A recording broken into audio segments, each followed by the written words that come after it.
진짜 배부르다. 그럼 바다 갈까? 바다 가자. 하이, 始まりました。暑。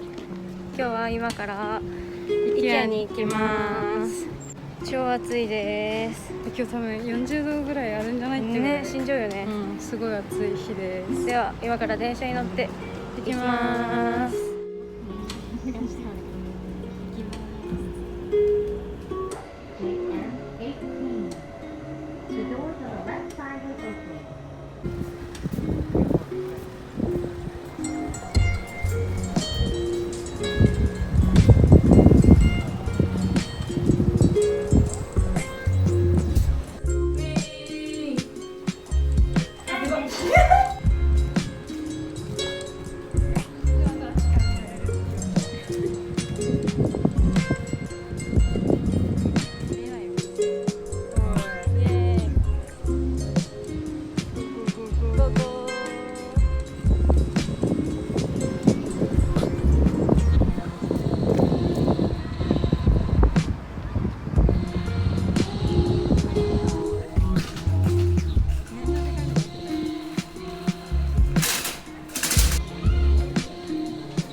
間違ったよ、ハグな。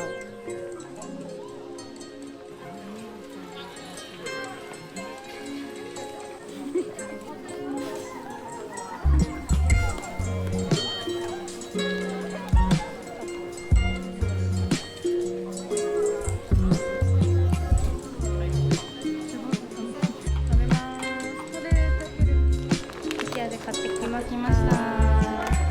テレビ台はありませんでした。残念でした。また買いに来なきゃね。買いに来なきゃ。